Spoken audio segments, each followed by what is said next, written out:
CM Revanth Reddy మాట్లాడుతున్నారు. ఇప్పుడు live చూద్దాం. అదే కాదు, ఇంటి ఆయన అప్పుడో ఇప్పుడో కోపం చేస్తే చెప్పా పెట్టకుండా అమ్మగారి ఇంటికి వణిక కావచ్చు. ఈ ఆర్టీసీ బస్సులో మా అక్కలు మా చెల్లెళ్ళు ప్రయాణం చేశారు.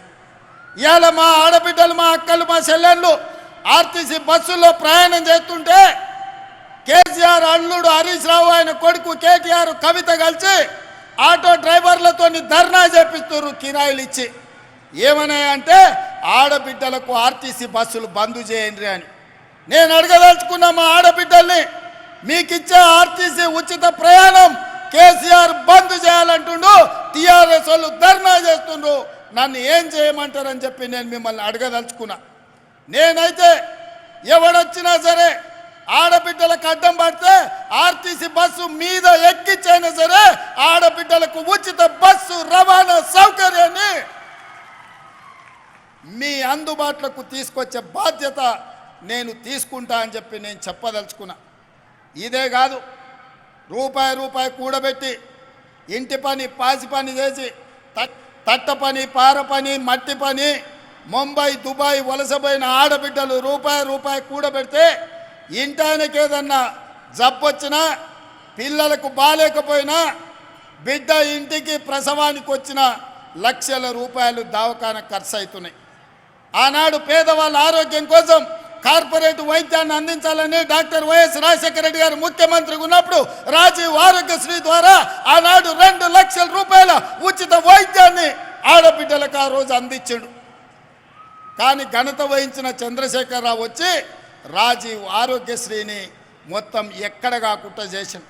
అందుకే ఇందిరమ్మ రాజ్యం వచ్చిన వెంబడే కాంగ్రెస్ ప్రభుత్వం ఏర్పడిన మరుక్షణం పెద్దలు దామోదర్ రాజ నరసింహ గారితో మాట్లాడి పేదవాళ్ళ వైద్యం కోసం అపోలో యశోద ఎక్కడికి పోయినా 10 లక్షల రూపాయలతోని మీకు వైద్యం అందించాలని ఇవాళ కాంగ్రెస్ పార్టీ నిర్ణయం తీసుకొని ప్రతి పేదవాడి ఆరోగ్యానికి మాది భరోసా అని చెప్పి కాంగ్రెస్ పార్టీ ఇవాళ రాజీవ్ ఆరోగ్యశ్రీ పథకాన్ని అమలు చేస్తుంది. ఇదే కాదు, ఇవాళ మీరు ఆలోచన చేయండి, ఒకనాడు కట్టెల పొయ్యి మీద వంట వండాలంటే పచ్చి కట్టెలు అడవిలోకి పోయి తీసుకొచ్చి పొయ్యిలో పెట్టి ఊతే అవి మండక పొగ వచ్చి ఊపిరితిత్తులకు పోయి ఆడబిడ్డలు క్యాన్సర్ వచ్చి చచ్చిపోయేది. పిల్లని ఇవ్వాలంటే ఆలోచన చేసేది, ఎందుకంటే ఈ కట్టెల పొయ్యి మీద మా పిల్లతోని వంట చేపిస్తే మా పిల్ల చచ్చిపోతుంది అని చెప్పి తల్లిదండ్రులు బాధపడుతున్న క్రమం. ఆయల్ల సోనియమ్మ ఆలోచన చేసింది, ఆడబిడ్డల కన్నీళ్లు తూడవాలంటే కట్టెల పొయ్యిని అటకెక్కించాలి, గ్యాస్ పొయ్యి సిలిండర్ ఇవ్వాలని దీపం పథకం ద్వారా ఆయల్ల ఆడబిడ్డలకు గ్యాస్ పొయ్యి సిలిండర్ ఇచ్చి 400 రూపాయలకే ఆనాడు సోనియమ్మ మీకు సిలిండర్ ఇచ్చింది. కానీ సోనియమ్మ రాజ్యం పోయినాక కేసీఆర్ నరేంద్ర మోడీ వచ్చి 400 రూపాయల సిలిండర్ను 1200 రూపాయలు చేసి ఆడబిడ్డల సొమ్ము దోసుకొని కేసీఆర్ నరేంద్ర మోడీ ఆడబిడ్డల సొమ్ము అంతా కొల్లగొట్టే ప్రయత్నం చేశారు.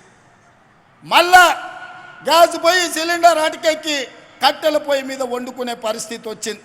అందుకే ఆలోచన చేసి సోనియమ్మ నాకు చెప్పింది, ఆడబిడ్డల కన్నీళ్లు తూడవాలంటే గ్యాస్ పొయ్యి సిలిండరు 500 రూపాయలకే ఇవ్వాలి అని చెప్తే పెద్దలు ఉత్తమ్ కుమార్ రెడ్డి గారితో మాట్లాడి సివిల్ సప్లైస్ అధికారులతో మాట్లాడి ఇవాళ ప్రతి ఆడబిడ్డకు 500 రూపాయలకే సిలిండర్ ఇస్తున్నాము అని అంటే ఇది ఆడబిడ్డల కోసమే ప్రత్యేకంగా తీసుకొచ్చిన పథకం అని చెప్పి నేను ఈ సందర్భంగా తెలియజేయదలుచుకున్నా. అదేవిధంగా అక్కలారా ఆలోచన చేయండి, ఇంటి కరెంటు బిల్లు కట్టేది ఆడబిడ్డనే. నెల వస్తుందంటేనే బిల్లు కట్టనికే పైసలు తీసి పెట్టాలి, పాలకు పైసలు తీసి పెట్టాలి, పిల్లగాని చదువులకు పైసలు తీసి పెట్టాలి, సిట్టి పైసలకి ఇన్ని పైసలు తీసి పెట్టాలి. ఇన్ని తీసినాక తినడానికి కూడా ఏం మిగిలిన పరిస్థితి మా అక్కలకు.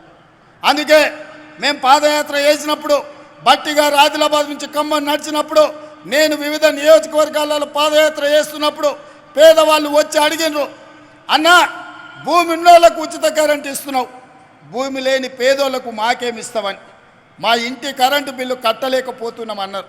ఆలోచన చేసి అందుకే గృహలక్ష్మి ద్వారా మీ ఇళ్లలో 200 యూనిట్ల వరకు మీ ఇంటికి ఉచిత కరెంటు ఇచ్చి 0 బిల్లు ద్వారా మిమ్మల్ని ఆదుకోవాలని ఆ పథకాన్ని కూడా బట్టి విక్రమార్క గారు విద్యుత్ శాఖ మంత్రిగా ఇవాళ ఆ పథకాన్ని కూడా అమలు చేయడం జరిగింది. ఇది కూడా ఆడబిడ్డల్ని ఆదుకోవడానికి తీసుకొచ్చిన పథకం. అదేవిధంగా పెద్దలు పొంగులేటి శ్రీనివాసరెడ్డి గారు వాస్తవంగా ఇందిరమ్మ ఇల్లు ఎన్నికల తర్వాత చూద్దాం అనుకున్నాం. ఎందుకంటే కేసీఆర్ 7 లక్షల కోట్ల రూపాయల అప్పు నా నెత్తి మీద మోపిపోయిండు. సంసారం దివాలా తీపించిండు, తాగుబోతుల సంసారం చేసిండు, ఎక్కడేమున్నదో తెలియదు, సంసారం చిల్లం పొల్లం చేసిండు, ఏందుందో తెలియదు. సంసారానికి వచ్చేటప్పటికే ఆగం ఉన్నది.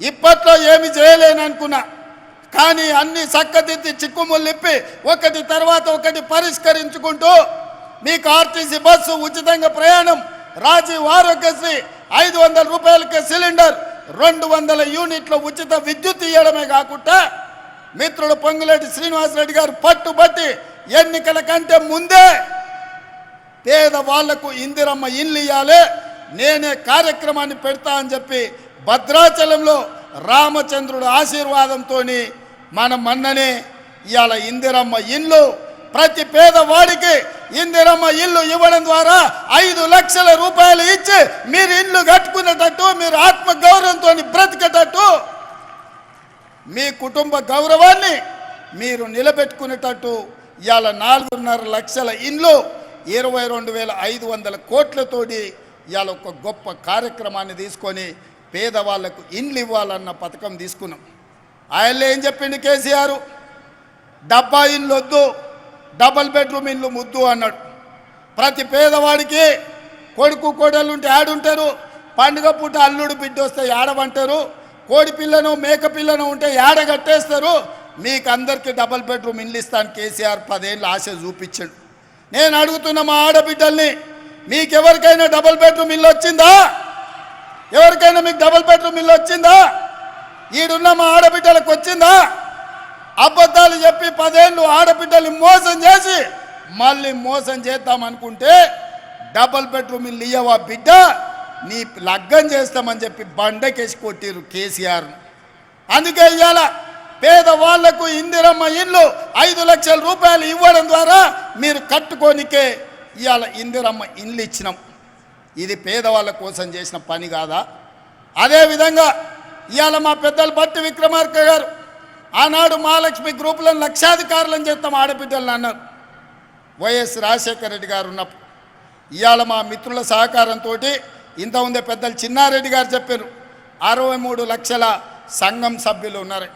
నేను ఒక్కటే మాట్లాడుతున్న మా అక్కల్ని, 63 లక్షలు కాదు, 1 కోటి మంది మహిళా సభ్యులు మన సంఘాలలో చేరాలి. 1 కోటి మంది చేరండి, 1 కోటి మందిని ఒక్కొక్కరిని కోటీశ్వరులను చేసే బాధ్యత నేను తీసుకుంటా. 1 కోటి మందిని కోటీశ్వరులను చేస్తే తెలంగాణ బంగారు తెలంగాణ అవుతుంది, తెలంగాణ అభివృద్ధి చెందిన తెలంగాణ అవుతుంది, తెలంగాణ ధనిక తెలంగాణ అవుతుంది. ప్రతి ఆడబిడ్డ కోటీశ్వరాలు అయినప్పుడు పిల్లల్ని డాక్టర్లు, లాయర్లు, ఐఏఎస్లు, ఐపీఎస్లుగా చదివిపించుకుంటారు, ఆత్మగౌరవంతో కుటుంబాన్ని నడిపిస్తారు. అదే ఇంటి ఆయన చేతుల నగదు ఉంటే సాయంత్రం తీసుకొని పోయి బెల్ట్ షాపులు ఇస్తాడు. అవునా? అదే కదక్క. అందుకే మా ఆడబిడ్డల్ని కోటీశ్వరులను చేయాలన్న ఆలోచనతోటి ఈరోజు మా అధికారులను, మా శాంతాకుమారి గారిని, చీఫ్ సెక్రటరీ గారిని, మా సందీప్ సుల్తానియాని, అదేవిధంగా అనిత రామచంద్రన్ గారిని, మా సీతక్కను, మా సురేఖక్కను అందరికీ నేను చెప్పిన, ఏది ఏమైనా పరేడ్ గ్రౌండ్లో 1,00,000 మంది ఆడబిడ్డలతో సమావేశాన్ని ఏర్పాటు చేయండి అని 48 గంటల ముందల చెప్తే 48 గంటల్లో 1,00,000 మంది ఆడబిడ్డలు పరేడ్ గ్రౌండ్లో కదం దొక్కి మహిళా శక్తిని ఇవాళ నిరూపించారు. మీ మీద నాకు సంపూర్ణమైన విశ్వాసం, నమ్మకం కలిగింది. మీరు అనుకుంటే సాధించలేనిది ఏమీ లేదు. ఇవాళ నేను మీ స్టాళ్ళు చూసినా, మీ నైపుణ్యం చూసినా, మీ కష్టం చూసినా, మీ మార్కెటింగ్ చూసినా, మీ ఆడబిడ్డలందరితోని, సంఘాలతోని, సభ్యులతో నేను మాట్లాడినా. వాళ్ళతో మాట్లాడక నాకు ఒక మాట అర్థమైంది, మీరెంత మంచి ఉత్పత్తి చేసినా మీకు అమ్ముకోవడానికి ఒక మంచి వ్యాపార కేంద్రం లేదు. ఇవాళ రేపు బట్టలోళ్ళు షాపింగ్ మాల్స్ వాళ్ళు చెన్నై మాలు ఆ మాలు ఈ మాల్ అని పెద్ద పెద్ద లైట్లు పెట్టి వాళ్ళు అమ్ముకుంటారు. కానీ మా ఆడబిడ్డలు అమ్మాలంటే ఎక్కడ ఏమీ లేదు. అందుకే ఈ వేదిక మీద నుంచి మా అధికారులకు ఆదేశాలు ఇస్తున్నా, రాబోయే నెల రోజుల్లో శిల్పారామం పక్కన మా ఆడబిడ్డలు ఉత్పత్తి చేసిన ప్రోడక్ట్స్ అమ్ముకోవడానికి 100 షాపులు మీకు పెట్టించి మీ ఉత్పత్తులు రాష్ట్రం కాదు, జాతీయం కాదు, అంతర్జాతీయ స్థాయిలో మీ ఉత్పత్తులు అన్నీ అమ్ముకునే విధంగా మీకు స్టాళ్ళు ఏర్పాటు చేపించే బాధ్యత, దానికి అవసరమైన ఏర్పాట్లు చేసే బాధ్యత నేను తీసుకుంటా. నెల రోజులు తిరిగే లోపల శిల్పారామం పక్కన మా మహాలక్ష్మి గ్రూప్లకు స్టాళ్ళు ఉంటాయి. మీరు ఏమేమి తయారు చేస్తారో అవన్నీ అక్కడ టాటాలు బిర్లాలతోని అదాని అంబానీలతోని మా ఆడబిడ్డలు పోటీ పడే విధంగా మీరు తయారు చేసిన వాటిని అక్కడ అమ్ముకునే విధంగా మీకు చట్టబద్ధత కల్పించి మీకు న్యాయం చేసే విధంగా పూర్తి స్థాయిలో వ్యవస్థను ఏర్పాటు చేసే బాధ్యత నేను తీసుకుంటా. ఇవాళ నేను మీకు మాట ఇవ్వదలుచుకున్నా, 1 కోటి మందిని 5 ఏళ్ళు తిరిగే లోపల 1 కోటి మంది ఆడబిడ్డల్ని కోటీశ్వరులను చేసే బాధ్యత కాంగ్రెస్ పార్టీ ఇందిరమ్మ రాజ్యం తీసుకుంటుంది. మరి ఇవాళ కేసీఆర్, కేటీఆర్, హరీష్ రావు, కవితమ్మ అంటారు రేవంత్ రెడ్డిని ఓడగొట్టాలి, కాంగ్రెస్ను పడగొట్టాలి. నేను అడగదలుచుకున్న మా అక్కల్ని, ఏం పాపం చేసిన అక్క? నేను ఎవరిదాన్ని ఆస్తి గుంజుకున్నానా? ఎవరన్నా తల్లెలు ఏమన్నా పెట్టుకుంటే నేను గుజ్జుక తిన్నానా? పోని వాళ్ళ ఏమన్నా ఫామ్ హౌస్ నేనేమన్నా గుట్ట భూమి అడిగినా? లేకపోతే వాళ్ళు దోసుకున్న సొమ్ములు ఏమన్నా వాటా అడిగినా? ఆయనకున్న జన్వాడలు ఉన్న ఫామ్ హౌస్లు ఏమన్నా 2 రూమ్లు ఏమని అడిగినా? నేనేం చేసినా? ఆడబిడ్డల్ని బలోపేతం చేద్దామని చూసిన. ఆర్టీసీ బస్సులో ఉచిత ప్రయాణం ఇచ్చిన, ఆరోగ్యశ్రీలో 10 లక్షలు ఇచ్చిన, సిలిండర్ 500కి ఇచ్చిన, 200 యూనిట్లు ఉచితంగా కరెంట్ ఇచ్చిన, ఇల్లు కట్టుకోనికే ఇందిరమ్మ 5 లక్షల రూపాయలు ఇచ్చిన. ఇవాళ 1,00,000 మంది ఆడబిడ్డల్ని ఇడికి పిలిచి కోటీశ్వరులను చేస్తాం. మీరు 63 లక్షల సభ్యులు ఉన్న సంఘాలలో 1 కోటి మంది కానీ 1 కోటి మందిని కోటీశ్వరులను చేస్తా అని నేను చెప్పిన. ఇదేమన్నా తప్ప? ఇదేమన్నా మోసమా? ఇదెవరికన్నా అన్యాయమా? కేసీఆర్ ఉన్నంతకాలం ఆయన బిడ్డ తప్ప ఎవరు నన్ను చూసిండా? బతుకమ్మ ఆడితే ఆమెనే ఆడాలి, ఎంపీ కావాలంటే ఆమెనే కావాలి, ఎమ్మెల్సీ కావాలంటే ఆమెనే కావాలి. ఇక ఏది ఉన్నా ఆయన బిడ్డ తప్ప ఇంకోరు బిడ్డల దిక్కు చూసిండా? ఆయన బిడ్డ ఆయనకి ఎంత ముద్దో, మా అక్కల చెల్లెళ్ళు మాకంత ముద్దు కాదా? మా అక్కల చెల్లెళ్ళు బాగుండాలని మేము కోరుకుంటే తప్ప? మీ సోదరుడుగా వ్యవసాయ కుటుంబం నుంచి వచ్చిన నేను నల్లమల్ల అడవులో నుంచి అచ్చంపేట నుంచి హైదరాబాద్ వరకు వచ్చి ఇవాళ ఒక వ్యవసాయం చేసుకునే పిల్లగానే ఆ కుటుంబం నుంచి వచ్చినోని నేను ఈ రాష్ట్ర ముఖ్యమంత్రి అయితే చూసి ఓర్వలేకపోతున్నాను. వాళ్ళ కడుపులో ఒకటే పుగులు అవుతుంది, అరెక్కి వ్యవసాయం చేసుకునే వాళ్ళ పిల్లగాడు వచ్చి ముఖ్యమంత్రి అవుతాడని. దొరలే కూర్చోవాలి నా కుర్చీలా, వ్యవసాయదారులు కూర్చోవద్దా అని నేను అడుగుతున్నా. ఎందుకు? ఇవాళ ప్రజలు మాకు తీర్పు ఇచ్చారు, మాకు ఓట్లు వేసారు. 93 లక్షల మంది మమ్మల్ని ఆశీర్వదించి ఆ కుర్చీలో కూర్చోబెట్టారు. ఏమన్నా అయ్య పేరు చెప్పి కూర్చున్నానా? విరాసతులు ఎవడన్నా పుణ్యానికి ఇచ్చిండా? లేకపోతే ఎవరి ఇంట్లో నన్ను ఉంటే రాత్రి కూడా దొంగతనం చేసిన మా అక్క? బాజాబ్తా ప్రజల దగ్గరికి వెళ్ళినాం, ప్రజలకు చెప్పినాం, ఇందిరమ్మ రాజ్యం తెస్తామన్నాం, కాంగ్రెస్ అధికారంలోకి వస్తుందన్నాం, 6 గ్యారంటీలు అమలు చేస్తామన్నాం. ఆ మాట తెలంగాణ ఇచ్చిన సోనియమ్మతోని మీకు చెప్పించినాం. సోనియమ్మ మీద నమ్మకంతో, కాంగ్రెస్ మీద భరోసాతోని ఇవాళ ఈ ప్రభుత్వాన్ని ఏర్పాటు చేసిండ్రు. మీరందరూ మీరు వేసిన ప్రభుత్వాన్ని, మీరు గెలిపించిన కాంగ్రెస్ను ఇవాళ పడగొడతామని చెప్పి ఫామ్ హౌస్లో చిందులు వేస్తున్నారు. నేను అడుగుతున్న అక్కలారా, చూసుకుంటూ ఊరుకుందామా? లేకపోతే సలాకి ఎర్ర గాల్చి పిర్రల మీద వాతలు పెడదామా? మీరు ఒక్కసారి చెప్పండి.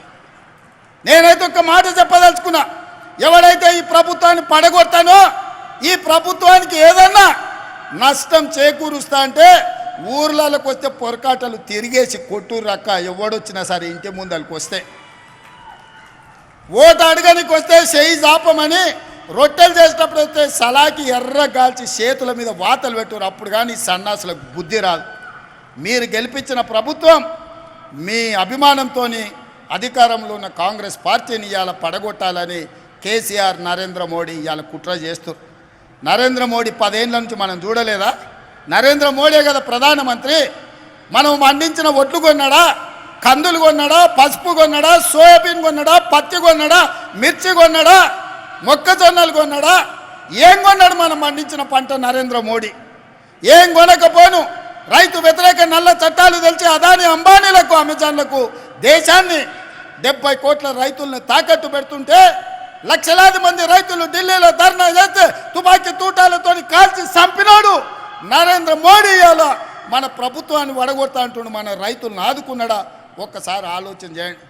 ఇవాళ సందెట్ల సడేమియలాక బీజేపీ ఒకటి బయలుదేరాడు మాకోసారి ఈయనని.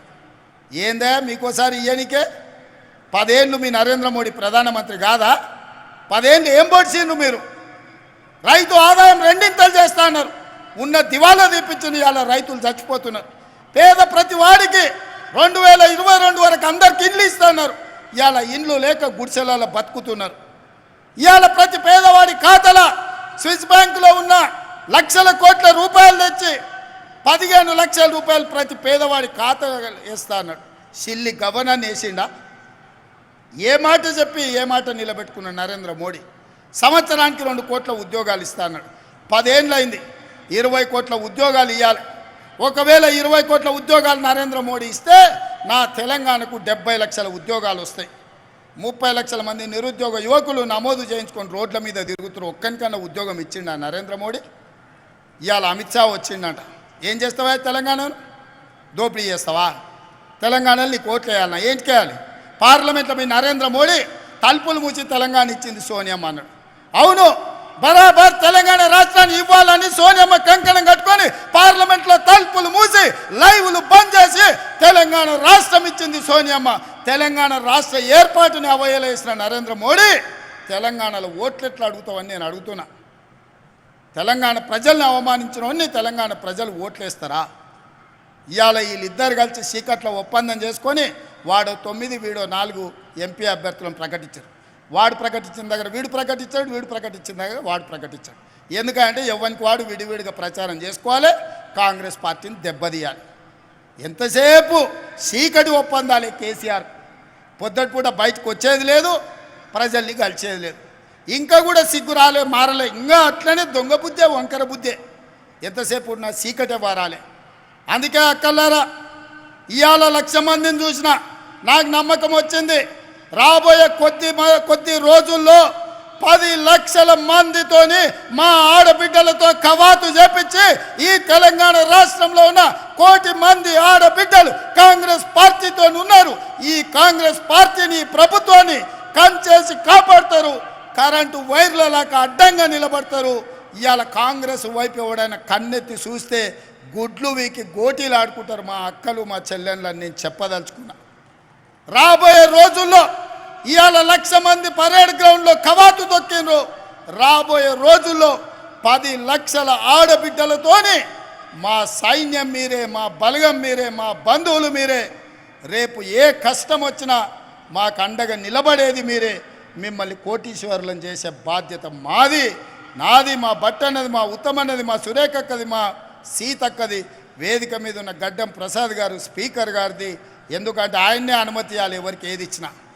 మైకు మాట్లాడాలన్నా, మీకు నిధులు విడుదల చేయాలన్నా గడ్డం ప్రసాద్ కుమార్ గారే చేయాలి. అందుకే ఇవాళ మిమ్మల్ని అందరిని ఒకటే మాట చెప్పదలుచుకున్నా, మిమ్మల్ని కోటీశ్వరులను చేసే వరకు విశ్రాంతి తీసుకునేదే లేదు. రాబోయే పార్లమెంట్ ఎన్నికల్లో 17లో 14 సీట్లు గెలిపించండి. 1 కోటి మందిని కోటీశ్వరులను చేసే బాధ్యత కాంగ్రెస్ పార్టీ తీసుకుంటుందని తెలియజేస్తూ మీ అందరి దగ్గర సెలవు తీసుకుంటున్నా.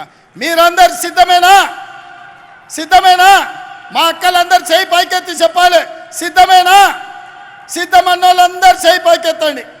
జై కాంగ్రెస్, జై జై కాంగ్రెస్.